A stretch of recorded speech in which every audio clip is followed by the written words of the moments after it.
Religiões mais tradicionais do mundo, o judaísmo, é a primeira religião a propor de fato o monoteísmo. A ideia de que havia um só Deus, uma religião que hoje talvez tenha entre 15 e 17 milhões de seguidores, uma religião com quase 4.000 anos de história, é fundamental para poder definir o Ocidente, para definir a nossa tradição religiosa, tanto a cristã quanto a islâmica. O judaísmo é uma religião fundamental. Afinal, o que é ser um judeu? Afinal, em que creem os judeus? Quais são as subdivisões do judaísmo? É o que nós traremos nessa nossa aula de hoje. Prazer, meu nome é Fernando Correia, sou professor de Sociologia. Por volta do século XX, antes da Era Comum, como dizem os judeus, antes da Era Cristã, como dizem os cristãos, a Bíblia fala de uma personagem, Abrão. Essa personagem morava no sul da Mesopotâmia, em uma cidade chamada Ur. Já bastante com um tempo de vida elevado, em anos, ainda assim filhos, ele recebe uma ordem direta de Deus.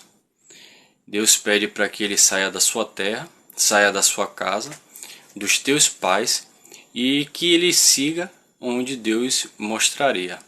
Essa é a chamada vocação de Abraão. Abraão ele vai ser conhecido depois, Abrão, ele vai ser conhecido depois como Abraão.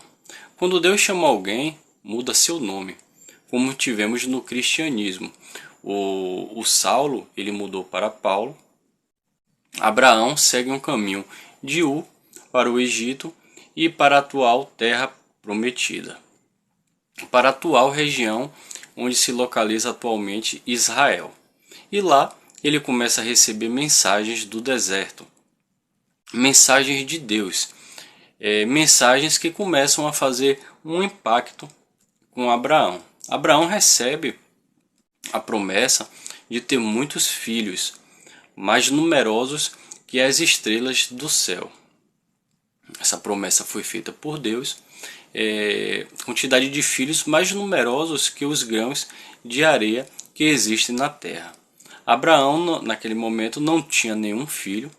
Tão preocupado com a sua falta de descendência, essa falta de descendência que sua esposa Sara, naquele momento, pega sua serva, Agar, e manda para Abraão para que ela possa gerar um filho, já que ela mesma, Sara, ela não tinha conseguido gerar um filho para a descendência de Abraão. Dali nasce Ismael, ou seja, nasce o primeiro filho de Abraão. Depois de uma graça especial de Deus, a Sara, ela nesse momento, após essa graça, ela fica grávida e vai nascer Isaac. Isaac é o segundo filho de Abraão. Quando Isaac ele fica adulto, quando Isaac já era um homem praticamente, Deus ele pede que Abraão sacrifique Isaac. E leva Isaac para sacrifício. O Abraão ele leva Isaac para sacrifício sem nenhuma contestação a Deus. Abraão ele é considerado o pai de 3 fés: da fé judaica, da fé cristã e da fé islâmica. Os islâmicos destacam em Ibrahim, a sua obediência imediata a Deus, tanto em sair de Ur, quanto em sacrificar o seu único filho, o seu único filho legítimo, que era Isaac. Abraão aceita a ideia de Deus sem nenhuma contestação. Ele levou até onde Deus disse que seria sacrificado, seguindo completamente o caminho. E na hora final do sacrifício, Deus manda um anjo. Deus manda um anjo para que segure a mão de Abraão e evitando que ele cometa tal sacrilégio. E promete a Abraão, como não me negaste nada, nem teu único filho, promete a ele que fará pai de muitas nações. Deus diz a Abraão que dará uma descendência. A fé de Abraão ela foi testada. Sua relação com Deus ela é muito direta. Seu contato com Deus inclui negociação sobre a cidade de Sodoma. Sua estratégia inclui sempre uma conversa direta com Deus. Abraão é o primeiro homem a seguir a circuncisão, a marca que Deus pede a todos os judeus e que até hoje todo e qualquer judeu, ao completar uma semana de vida, ele vai passar por esse processo cirúrgico de marcar a sua adesão a Deus. Essa é uma obrigação tão importante, a circuncisão. Ela chega a ser tão fundamental que, inclusive, essa circuncisão ela pode ser feita no sábado, durante o Shabat. Ou seja, durante o período que nenhum judeu ele pode trabalhar ou exercer qualquer tipo de atividades. O encarregado da circuncisão, na véspera, coloca seus objetos debaixo do travesseiro da criança e, quando chega o dia de fazer essa circuncisão, ele vai lá e realiza o ato que pode ser feito, como eu falei, no sábado, porque a circuncisão ela se sobrepõe a tudo. A partir da circuncisão, esse judeu ele recebe um nome.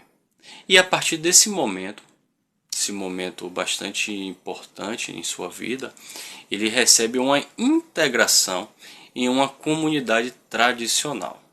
Logo depois, aos 13 anos, esse mesmo menino que fez sua primeira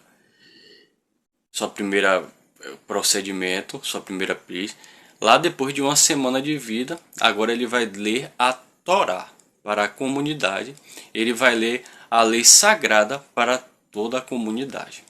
No momento que ele pega em sua mão e passa pela Torá, ele lê diante da comunidade em hebraico, em hebreu. Ele aí sim passa a ser um homem adulto e podendo assim integrar aquela comunidade. Pode fazer um círculo de orações e pode fazer parte dessas orações de um grupo determinado de judeus. Abraão ele começou a circuncisão. Abraão, nessa relação direta com Deus, ele é o pai de todas as pessoas que se dizem judias, que se identificam como judias. Afinal, o que podemos dizer, o que é ser um judeu? Há várias maneiras de eu, como professor, interpretar essa pergunta. Há uma resposta mais recente, talvez datada das primeiras cruzadas, século XI e século XII, talvez datada da invasão romana e a destruição do segundo templo no ano de 70. Como houve muitos estupros naquela época, estupro de mulheres judias, era praticamente impossível determinar quem fosse o pai. Então surge uma tradição judaica dominante, hoje, que é judeu. Aquele que for filho de um ventre judaico, ele é judeu. O judaísmo ele passa a ser definido pela mãe. Eu sou judeu porque minha mãe era judia. E pronto. Na tradução bíblica, lembre que os patriarcas não enunciavam o nome das mães. Eles enunciavam, por exemplo, eu sou Abraão, que gerou Isaac. Eu sou Isaac, que gerou Jacó. Eu sou Jacó, cujo avô era Abraão, cujo pai era Isaac. Ou seja, o pai era aquela patrilinearidade, pertencimento ao grupo dos judeus. Eu também não posso ser judeu, não apenas porque minha mãe me gerou. Um critério bastante dominante nos nossos dias atuais, no nosso contemporâneo, mas porque eu me identifico ou sou identificado pela comunidade, seja do ponto de vista tanto cultural, que é bastante importante, ou do ponto de vista religioso. É o pertencimento a uma identidade e com isso pode até não seguir as normas religiosas. Posso não frequentar a sinagoga, posso até ser um ateu, inclusive, mas continuo sendo um judeu por pertencimento a um legado cultural e a uma comunidade.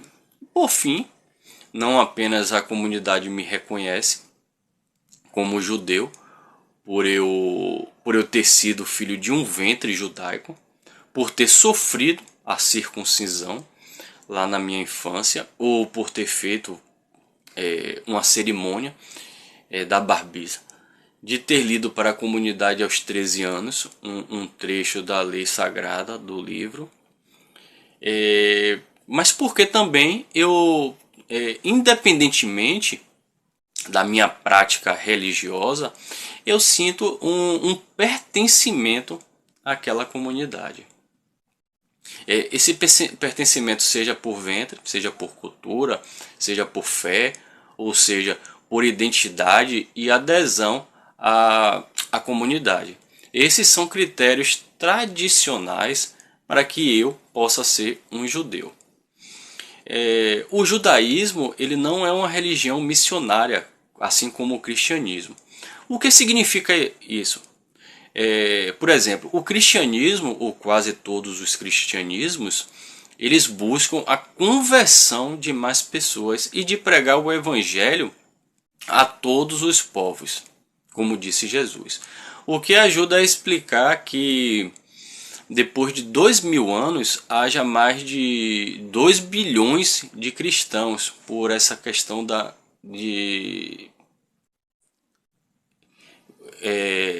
essa questão missionária. O islamismo também é uma religião missionária.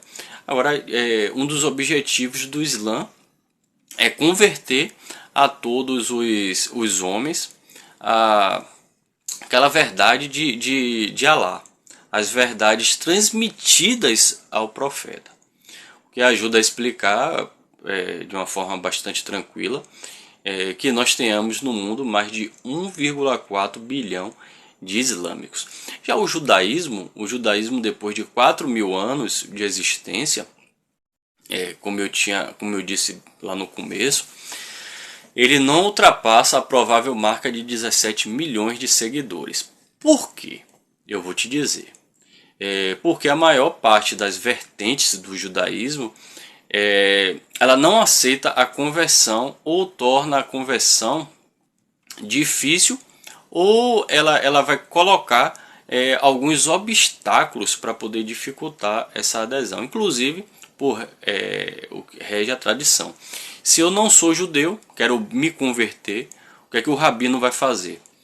A autoridade religiosa do judaísmo ela vai causar diversos obstáculos para dificultar a minha inserção. Vai tentar me deter para tentar identificar se a minha disposição de me tornar um judeu é realmente de fato muito forte. Diferentemente do que a gente vê as pessoas colocando bandeira do Islã, de Israel, vimos na última vez. Extremamente conservadores que não aceitam de forma nenhuma os judeus ortodoxos, que alguém que não pertence à comunidade judaica se torne um judeu. Então o judaísmo não é uma religião missionária, muito diferente do cristianismo. Ele vai dificultar ou até proíbe as conversões, o que ajuda a explicar que haja menos judeus hoje do que cristãos e islâmicos.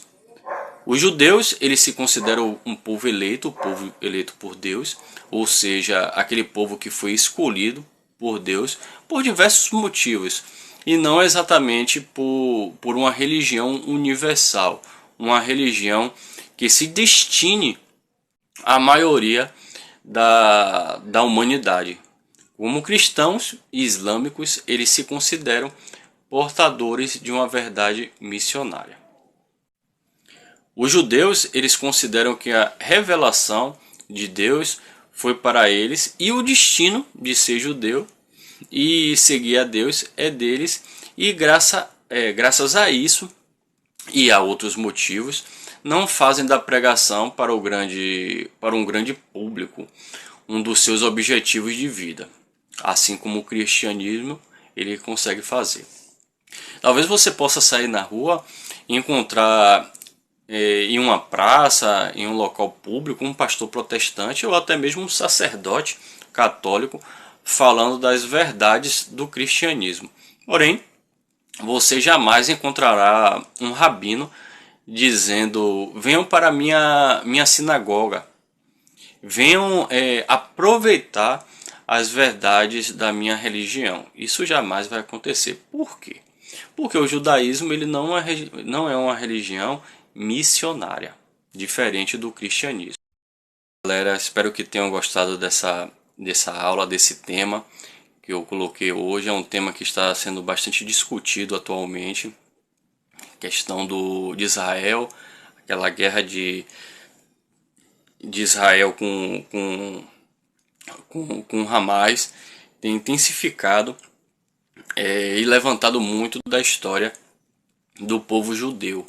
Contudo, temos visto diversas frentes protestantes religiosas aqui no Brasil utilizando bandeira de Israel para poder, tipo uma unificação, mas são crenças totalmente diferentes. É importante usarmos a história, lermos um pouco sobre tais fatos para poder ter uma compreensão mais amplificada. Espero que tenham gostado desse conteúdo, dessa aula. Inscreva-se no meu canal, clica no sininho para poder receber sempre que o YouTube que eu postar algum vídeo, alguma aula, o YouTube poder notificá-los e vocês ficarem por dentro de diversos assuntos. Meus vídeos curtos eu costumo colocar alguns noticiários, alguns vídeos atuais, e também nos vídeos um pouco mais longos eu tenho colocado assuntos relevantes da atualidade, educacional, noticiários, política. Espero que gostem, curtam, espero que deixem uma mensagem para poder falar um pouco sobre esse tema. Eu vou responder a todos. Espero que tenham um ótimo dia. Um abraço para todos. Até a próxima.